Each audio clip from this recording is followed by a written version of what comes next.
Le soleil était haut dans le ciel, brûlant les planches délavées de la rue principale de Buck Creek. L'air était lourd, épais de poussière et d'odeur de sueur de cheval, mêlé à l'arôme rance du whisky de la veille provenant du saloon Le Serpent. Des deux côtés de la rue, une foule se tenait immobile. Ils ne criaient pas, ne sifflaient pas. Ils se contentaient de regarder. Et ce regard était pire que n'importe quel mot. Elle se tenait sur une caisse de whisky devant l'entrée du saloon. Sarah. Les regards, emplis de jugement, étaient braqués sur elle, et elle les affrontait tous avec une résolution froide et impassible. Ses cheveux, couleur de cuivre ancien, étaient emmêlés. Ses vêtements, une robe poussiéreuse et usée, pendaient sur ses épaules maigres. Ses bras étaient croisés sur sa poitrine, l'une de ses mains serrant le bord d'un mouchoir râpé. Il y avait dans cette posture une sorte de grâce sauvage et indomptable que même le mépris général ne pouvait éteindre. Son passé était connu de tous à Buck Creek. Elle était arrivée ici 2 ans auparavant, seule, sur une vieille rosse, avec quelques dollars en poche. Personne ne savait d'où elle venait. On l'appelait simplement Sarah. Sans hésitation, elle avait trouvé du travail au saloon, servant de la bière, et parfois, s'adonnant à d'autres activités plus honteuses. Les habitants de la ville ne l'avaient pas accueillie, mais ne l'avaient pas non plus chassée. Elle faisait partie de la vie de cet endroit oublié de Dieu, jusqu'à aujourd'hui. Au centre de la foule se tenait le révérend Ward, un vieil homme grand et sec, le visage sillonné de rides comme un ruisseau asséché. Il tenait une Bible à la main et parlait fort, sa voix résonnant dans toute la rue, enveloppant Sarah comme une toile d'araignée empoisonnée. « Le Seigneur voit le péché que vous, Sarah, portez dans votre cœur, » prêchait-il, ses yeux brillants d'un feu fanatique. « Vous avez empoisonné notre seau pur, souillé l'air par votre présence. Les citoyens de Buck Creek ont pris une décision. Soit vous purifiez votre âme, soit vous quittez notre ville pour toujours. Aujourd'hui, nous rendons notre verdict. » Sarah ne bougeait pas, ne réagissait pas. Son regard était fixé sur l'espace vide au-dessus des têtes des gens. Elle savait depuis longtemps que ce jour viendrait. Elle était une étrangère, portant en elle un secret et une douleur qu'aucune âme dans cette ville ne pouvait comprendre. Elle s'attendait à être chassée, mais pas à ce que cela se fasse avec un tel opprobre public. La fureur brûlait en elle, mais son visage ne trahissait aucune émotion. Elle savait que toute marque de faiblesse, des larmes, un cri, une supplication, serait une victoire pour eux, et elle ne comptait pas leur donner cette joie. « Dites-moi ce que nous, c'est Sarah, » poursuivit Ward. « Que faites-vous avec vous pour expier vos péchés? Vous avez été un vice, une tentation. Que direz-vous à ces honnêtes gens? » Le silence était assourdissant. Le vent sifflait doucement, soulevant des tourbillons de poussière. Sarah déglutit difficilement. À cet instant, elle sentit sa force l'abandonner. Elle tenait bon de toutes ses forces, mais même le plus robuste des esprits a ses limites. Elle aurait voulu disparaître, s'enfoncer sous terre, se dissoudre dans l'air brûlant. Commença-t-elle, sa voix basse et rauque. C'est à ce moment précis qu'une voix d'enfant se fit entendre. Elle était fine, mais assurée, et elle fit tressaillir la foule. « Maman !» Toutes les têtes se tournèrent. De la foule, comme sortie de nulle part, une petite fille apparut. Elle avait environ 5 ou 6 ans. Ses cheveux couleur paille étaient tressés en 2 nattes déjà défaites. Elle portait une robe sale et usée. Elle avança avec assurance, sans regarder Ward, se frayant un chemin à travers les visages étonnés. Elle s'approcha de la caisse et se tint juste devant Sarah. Sarah la regardait, les yeux écarquillés, n'en croyant pas ses yeux. Elle ne connaissait pas cette fille, ne l'avait jamais vue auparavant. La petite leva sa petite main et tendit à Sarah une marguerite froissée. « Maman », répéta-t-elle. Puis elle se tourna vers la foule, son visage d'enfant sérieux. « Pourquoi faites-vous du mal à ma maman? Elle est gentille. » L'air devint encore plus lourd. Un murmure parcourut les rangs des gens. Sarah regarda la fille, puis la marguerite dans sa main, puis de nouveau son visage. Dans ses yeux, pleins de désespoir et de douleur, une lueur de quelque chose de nouveau apparut, de l'espoir, mais aussi de l'horreur. Qui était-elle?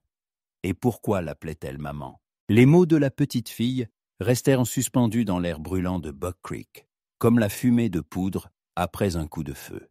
La foule, un instant auparavant emplie de fureur vertueuse, s'immobilisa. Leurs visages, burinés et poussiéreux, n'exprimaient plus la colère, mais une perplexité totale. Le révérend Ward, un homme habitué à un contrôle absolu de la foule, restait bouche bée, sa Bible tremblant dans sa main. Sarah regardait la fille, ses yeux, toujours d'un acier froid, s'adoucirent soudain, remplis d'horreur et d'interrogation. Elle la reconnaissait. Elle ne pouvait oublier ses yeux bleus, semblables à l'eau d'un ruisseau de montagne, et ses traits fins et acérés qu'elle n'avait vus qu'une seule fois. Mais pourquoi était-elle là? Et pourquoi l'appelait-elle maman? La petite fille, imperturbable, répéta « Maman, rentrons à la maison. Je t'ai apporté une fleur. » Sarah baissa les yeux sur la marguerite, une simple fleur des champs, légèrement froissée dans la petite paume. Il y avait tant d'innocence et d'amour dans ce geste simple que Sarah en eut le souffle coupé. Elle tendit la main pour prendre la fleur, mais à ce moment, le vieux shérif Jenkins surgit de la foule. Son chapeau était penché sur l'arrière de sa tête et ses moustaches tremblaient de tension. « Qu'est-ce que c'est que cette diablerie, petite ?» demanda-t-il brusquement, s'adressant à elle. « Qui est ta mère ?» La petite le regarda avec une surprise innocente, puis de nouveau Sarah. « C'est ma maman. Elle a promis de revenir. » Le shérif se tourna vers Sarah. « Parle, Sarah. Tu connais cette gamine ?» Sarah ne répondit pas. Son regard balaya les visages de la foule. Leur mépris avait fait place à la curiosité. Maintenant, ils n'attendaient pas sa honte, mais une explication. C'était encore pire. Le shérif Jenkins, sentant son autorité lui échapper, saisit la petite par l'épaule. « Allons, dis-nous, à qui es-tu, morveuse ?» La petite tressaillit et recula. À cet instant, la colère que Sarah avait contenue si longtemps explosa. Elle sauta de la caisse, ses mouvements rapides comme ceux d'une anguille. « Ne la touche pas !» rugit-elle, sa voix ressemblant au craquement d'un os brisé. Elle se tint entre le shérif et la petite, ses épaules redressées, ses yeux ardents. La foule recula. Ils étaient habitués à une Sarah froide et indifférente.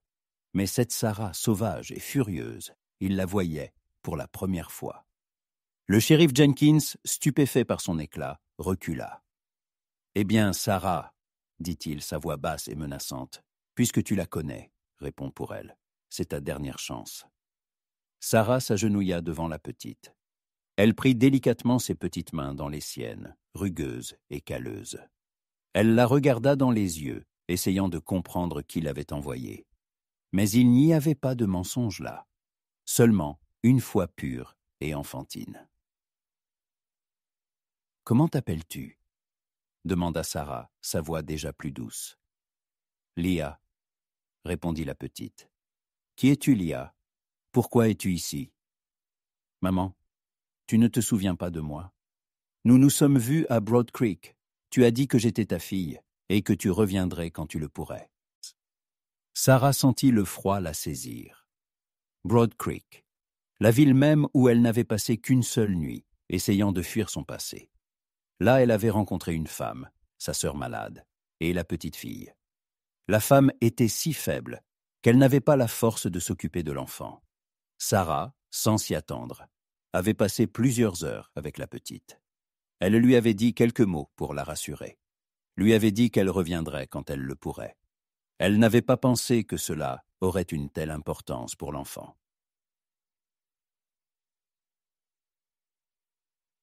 Ce n'est pas sa fille. La voix aiguë d'une femme retentit. La foule s'écarta, laissant passer une jeune femme vêtue d'une robe propre, bien que usée. Son visage était pâle, ses yeux rouges de larmes. « C'est ma sœur. » Tous les regards se tournèrent vers elle. Sarah se leva, mais resta près de Lia. « Que fais-tu ici, Catherine » demanda-t-elle. Catherine la regarda avec douleur et ressentiment. « Je suis venue chercher Lia. Elle s'échappe tout le temps. Je lui ai dit que sa mère était morte, mais elle ne me croit pas. Elle parle toujours d'une femme qui a promis de revenir. Elle est venue ici pour toi, Sarah. » Le shérif Jenkins tapota son étui, son regard se durcissant. « Alors, Sarah, tu es coupable de péché et de mensonge. Avoue. » Sarah resta figée. Des mensonges? Elle n'avait pas menti. Elle n'avait simplement pas pensé que ces mots pourraient laisser une empreinte si profonde dans le cœur d'un enfant. Elle regarda Lia, qui se cachait derrière sa robe. Puis elle regarda Catherine, son visage plein de désespoir. Et enfin, elle regarda la foule, leur visage accusateur. « Je ne suis pas sa mère, » dit Sarah doucement mais fermement. « Et je ne sais pas ce qu'est un mensonge. Je suis venue à Buck Creek pour vivre ma vie.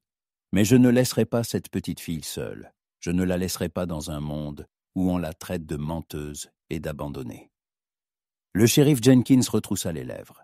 « Qu'est-ce que tu veux dire ?» Sarah le regarda droit dans les yeux, sans peur ni mensonge. « Je la prendrai sous ma garde. Je m'occuperai d'elle comme de ma propre fille. Elle ne sera plus seule.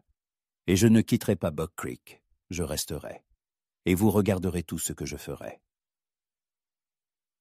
La foule s'écarta, comme une ondulation sur l'eau, lorsque Sarah, tenant la petite Lia par la main, quitta la rue principale de Buck Creek.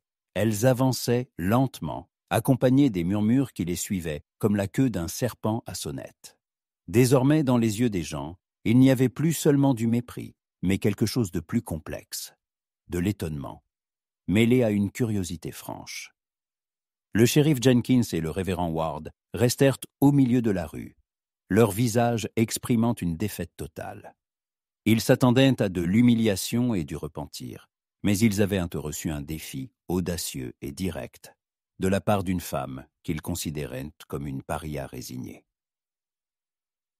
Lia marchait à côté de Sarah, sa petite main serrant fermement la sienne, comme si elle craignait que Sarah ne disparaisse. Elle ne prêtait pas attention au regard, ne faisant qu'un clin d'œil à sa nouvelle maman, avec une confiance totale.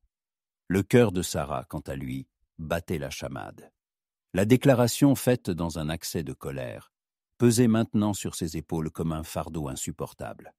Où allait-elle vivre? Comment allait-elle les nourrir? Elle n'avait que quelques dollars, gagnés au serpent, et ce travail était évidemment perdu. « Maman, où allons-nous » demanda doucement Lia, alors qu'elle sortait de la ville, où la rue poussiéreuse se transformait en prairie brûlée par le soleil. « Nous cherchons une nouvelle maison, ma chérie, » répondit Sarah, sa voix rauque. « Tu avais une maison » demanda innocemment Lia. Sarah s'arrêta. Elle regarda l'horizon poussiéreux, où le ciel se fondait dans la terre dans une brume indistincte. Sa maison était la route, une fuite constante des fantômes du passé. Elle n'avait jamais su ce qu'était une maison. « Non, Lia, je n'ai pas eu de maison, mais maintenant, nous en aurons une. » Elles suivirent un sentier qui menait vers les collines. L'air devenait plus pur, sentant l'absinthe et les herbes sèches. Au loin, le cri aigu d'un oiseau retentissait. Sarah réfléchissait à ce qui l'attendait. Elle savait que les citadins ne l'accepteraient pas, qu'ils attendraient qu'elle craque. Elle devait leur prouver qu'ils avaient tort. Mais comment? Bientôt, elles aperçurent une petite cabane en rondin, presque en ruine, cachée parmi les arbres. Ses fenêtres étaient des orbites vides. Le toit s'était effondré au centre, et la porte pendait à un seul gond. Des herbes sèches poussaient partout. C'était exactement ce qu'il fallait. Personne à Buck Creek n'aurait osé s'installer dans un tel endroit. Il était oublié et abandonné. « Regarde, Lia, notre nouvelle maison, » dit Sarah. Et sa voix laissait transparaître quelque chose qui ressemblait à de l'espoir. La petite fille regarda les ruines. Mais au lieu de la déception, un sourire apparut sur son visage. Elle est si belle, s'écria-t-elle, et elle courut en avant. Sarah s'approcha de la cabane, ses bottes crissant sur l'herbe sèche. Elle poussa doucement la porte, et celle-ci s'ouvrit avec un horrible grincement. L'intérieur était sombre et humide. L'air était lourd, sentant la moisissure et le bois pourri. Des planches cassées jonchaient le sol, et dans les coins, des toiles d'araignées épaisses comme des cordes. « Il y a beaucoup de travail à faire ici, » murmura Sarah pour elle-même. Lia, qui avait déjà eu le temps de jeter un coup d'œil, s'approcha de Sarah et lui prit de nouveau la main. « Nous la réparerons, maman, ensemble. » À ce moment, Sarah sentit son cœur se serrer. Pour la première fois depuis de longues années, quelque chose de plus grand que la douleur et la peur s'éveillait en elle. La responsabilité qui l'effrayait lui donnait en même temps de la force. Elle regarda la petite fille qui l'avait acceptée si facilement et simplement, malgré son passé honteux. Lia ne connaissait pas ses péchés. Elle ne voyait qu'une. Personne qui lui avait promis de revenir. Et maintenant, Sarah devait tenir sa promesse. Elles s'assirent sur le porche, qui tenait encore par miracle. Sarah sortit de sa poche un morceau de viande séchée et un peu de charqui qu'elle avait sur elle. Elles partagèrent la nourriture, et Lia, en mâchant, regarda Sarah. « Tu vas revenir, n'est-ce pas ?» demanda Lia. « Tu ne vas pas m'abandonner, maman ?» À ce moment, Sarah comprit que cette petite fille était la seule chose qui la reliait au monde, la seule chose qui comptait. Elle la regarda, et dans ses yeux il n'y avait plus d'acier, seulement une tendresse chaleureuse et infinie. « Jamais, » répondit Sarah doucement. « Je jure que je ne t'abandonnerai jamais. » Au-dessus de l'horizon, le soleil se couchait lentement, peignant le ciel de couleurs écarlates et dorées. La fraîcheur du soir commençait à s'infiltrer dans l'air. Elles s'assirent en silence, observant le coucher du soleil. Sarah, qui avait fui toute sa vie, avait enfin trouvé un endroit où s'arrêter. C'était un endroit en ruine, mais c'était le sien. Et elle était prête à se battre pour lui, se battre contre la ville, contre le passé, contre le monde entier, juste pour protéger la petite fille qu'il avait appelée maman. La première semaine dans la cabane en ruine ne fut pas seulement une épreuve, mais une véritable bataille pour la survie. Le soleil tapait sans pitié, l'air était sec, et les nuits apportaient un froid si mordant que Sarah et Lia dormaient serrées l'une contre l'autre, sous la seule vieille couverture. Sarah travaillait de l'aube au crépuscule. Ses mains, habituées à transporter des plateaux de whisky, étaient maintenant couvertes de callosités dues au bois brut. Elle réparait le toit, bouchait les fissures dans les murs avec de vieux chiffons trouvés dans la cabane et essayait de rendre cet endroit un tant soit peu habitable. Lia se révéla étonnamment résistante. Elle ne se plaignait ni de la faim ni du froid et s'efforçait seulement d'aider. Elle ramassait des branches sèches pour le feu, retirait de vieux clous des planches et trouvait même de petits objets importants pour les réparations. Sa présence était quelque chose qui poussait constamment Sarah à avancer. Il n'y avait pas de temps pour l'apitoiement ou le désespoir. Elle devait être forte pour cette petite fille qui croyait en elle de tout son cœur. Un soir, alors qu'elles étaient assises près du feu et partageaient les restes de viande séchée, Lia demanda « Maman, pourquoi ils ne nous aiment pas ?» Sarah regarda le feu, ses flammes crépitantes. « Ils ont juste peur, Lia. Peur de tout ce qu'ils ne comprennent pas. » « Et qu'est-ce qu'ils ne comprennent pas ?» insista Lia. Sarah ne savait pas comment expliquer ses péchés et sa douleur à un enfant. « Ils ne comprennent pas pourquoi je suis restée. Ils pensaient que je m'enfuirais, comme tous les autres. Ils sont habitués à vivre comme leurs pères et grands-pères. Tout ce qui est nouveau les effraie. » Lia hocha la tête, comme si elle avait compris. Elle posa sa tête sur l'épaule de Sarah. Et sa respiration calma Sarah mieux que n'importe quel remède. Cette petite fille était son salut et son fardeau. Et Sarah était prête à porter ce fardeau jusqu'au bout. Le lendemain, alors que les provisions étaient presque épuisées, Sarah décida de prendre un risque. Elle prit un vieux panier usé et se dirigea vers Buck Creek. Leah marchait à ses côtés, serrant fermement sa main. Lorsqu'elles entrèrent dans la ville, il sembla que tous les bruits s'étaient tus. Les gens, qui un instant auparavant riaient et parlaient, s'immobilisèrent et les regardèrent. Leur regard était froid comme le vent d'hiver. Elles s'approchèrent de la boutique de M. Crawford, le seul magasin de la ville. Crawford, un homme gros et en sueur, se tenait derrière le comptoir, l'essuyant avec un chiffon sale. En voyant Sarah, son visage devint impénétrable. « Que voulez-vous » demanda-t-il sa voix sèche, sans salutation. « Il me faut de la farine, du sel, un peu de sucre et… » commença Sarah.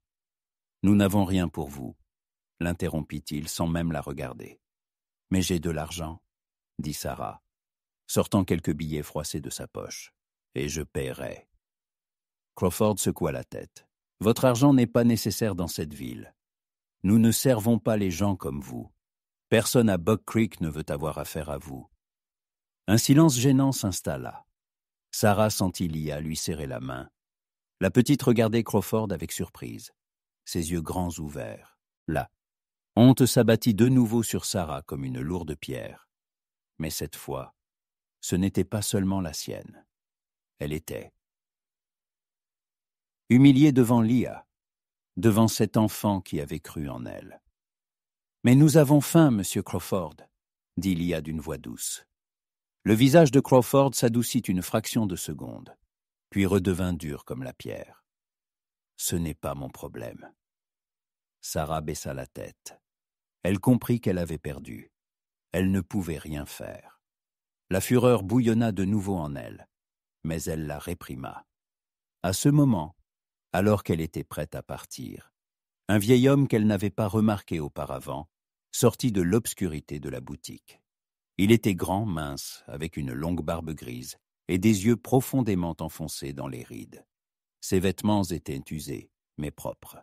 C'était le vieil Ulysse, un ermite qui vivait dans les montagnes et que les citadins considéraient comme fou. Crawford, sa voix était basse et ferme, comme une vieille pierre. N'avez-vous pas honte? Crawford tressaillit. Que faites-vous ici, vieil homme?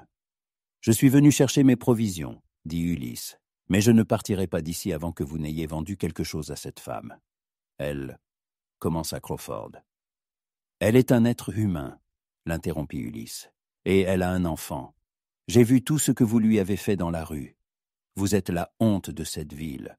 Vous lui vendrez ce dont elle a besoin, ou je dirai à tout le monde que vous avez refusé d'aider un enfant. Crawford pâlit. Il savait qu'Ulysse était respecté par certains à Buck Creek pour ses connaissances et sa sagesse. Il ne pouvait pas se permettre que sa réputation soit entachée. Il soupira et regarda Sarah.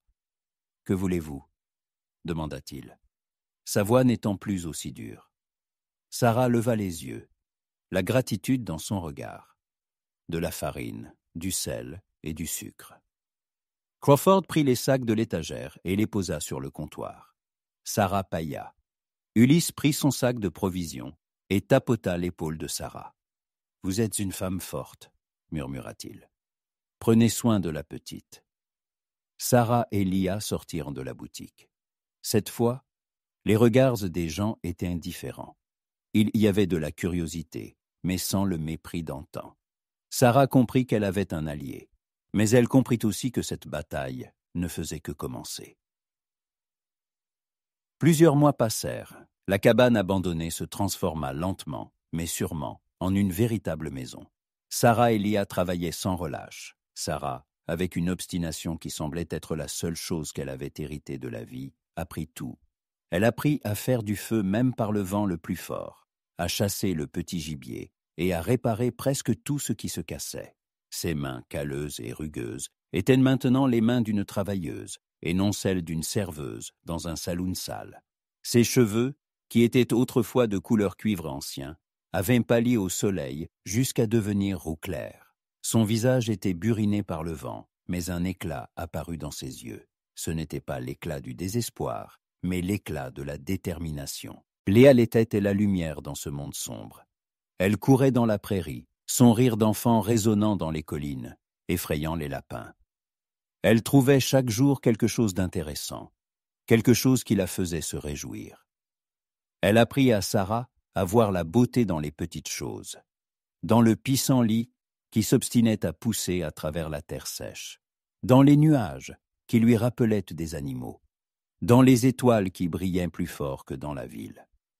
Léa apporta à la vie de Sarah ce qui lui avait toujours manqué, l'innocence et l'amour. Leurs relations changèrent lentement, mais sûrement. Sarah, qui avait toujours été froide et distante, devint plus douce. Elle lisait à Léa des contes qu'elle connaissait depuis son enfance et lui chantait des berceuses. Quand Léa tombait malade, Sarah veillait des nuits entières, prenant soin d'elle. Elle était devenue une mère non par le sang, mais par choix. Et Léa, qui n'avait jamais connu l'amour maternel, le lui donna en plénitude. Les habitants de Buck Creek ne les acceptaient toujours pas. Ils les évitaient, parlaient d'elles à voix basse. Mais maintenant, dans ces murmures, il y avait moins de mépris et plus de curiosité.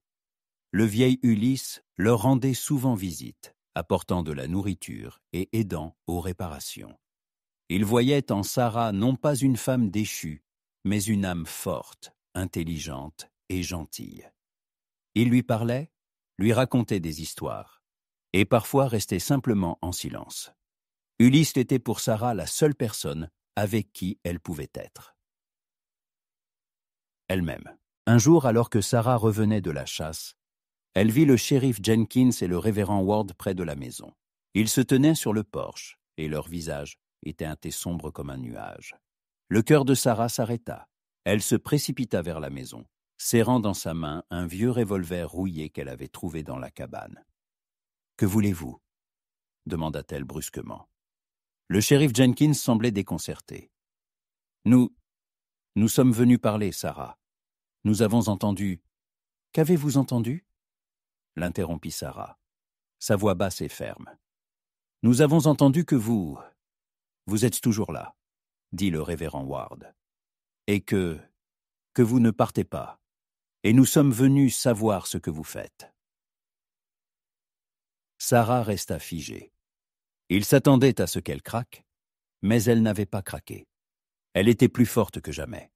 Elle les regarda, puis regarda sa maison. Le toit qu'elle avait réparé elle-même, la porte qu'elle avait accrochée elle-même, la marguerite qui poussait dans une fissure de la pierre et que Léa arrosait chaque matin. « Je construis ma vie, dit-elle doucement, je construis ma maison, et je resterai ici, et aucun de vous n'a le droit de me chasser. » À ce moment, Léa sortit de la maison. Elle vit le shérif et le révérend, et ses yeux se remplirent de peur. Elle s'approcha de Sarah et se cacha derrière sa robe. Sarah sentit sa petite main tremblante. Elle posa sa main sur l'épaule de Léa, comme pour lui dire qu'elle était en sécurité.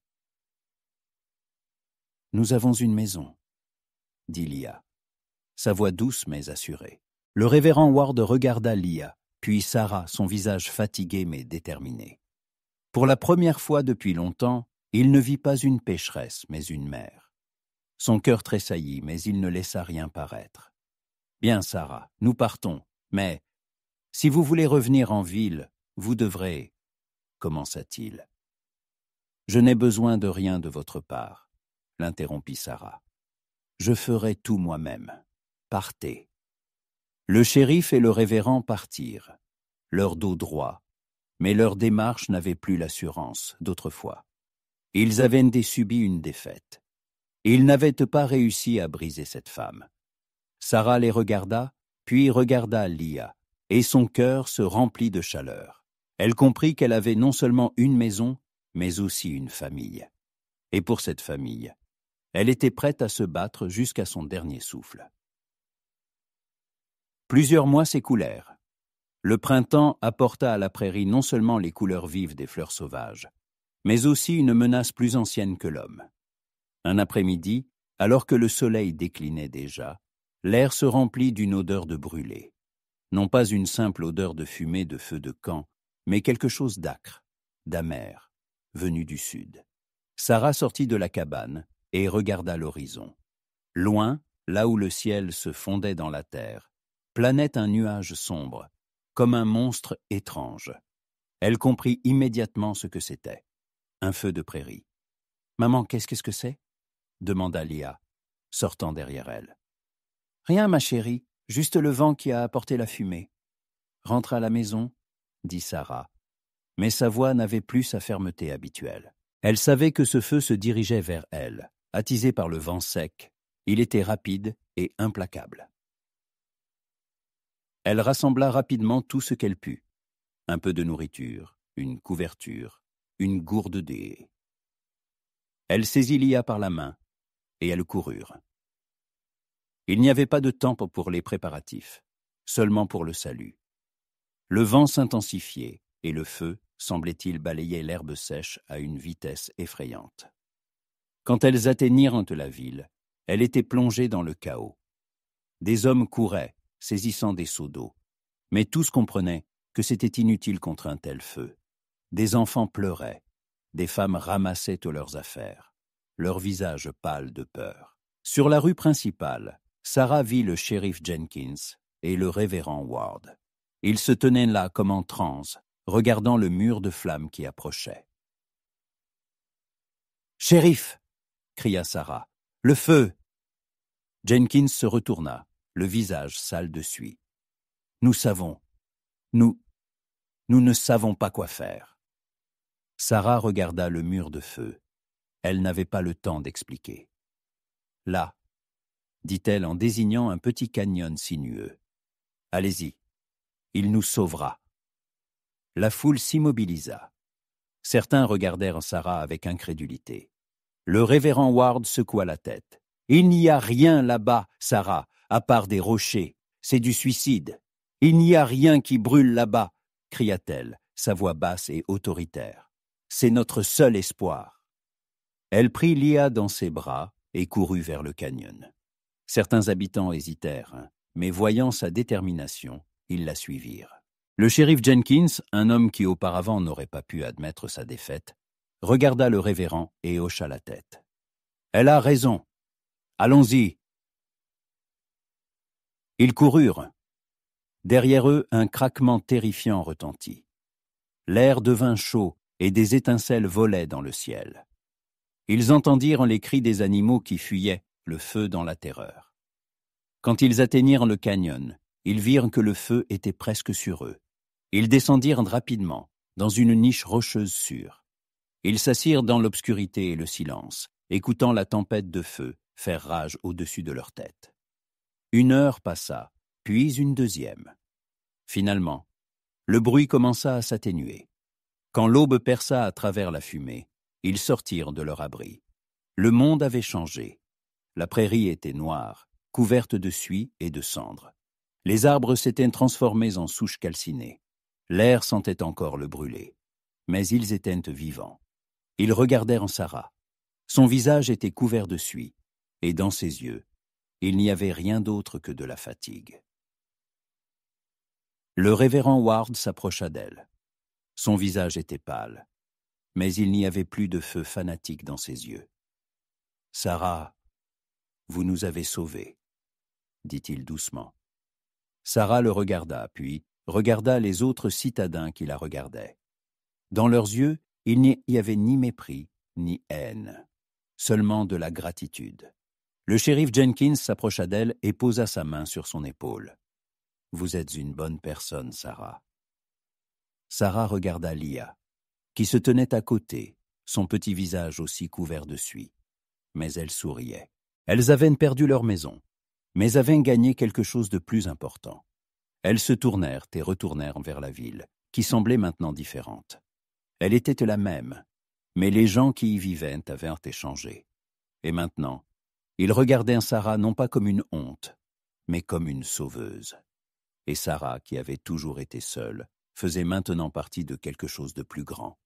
Elle marchait sur la route, tenant Lia par là.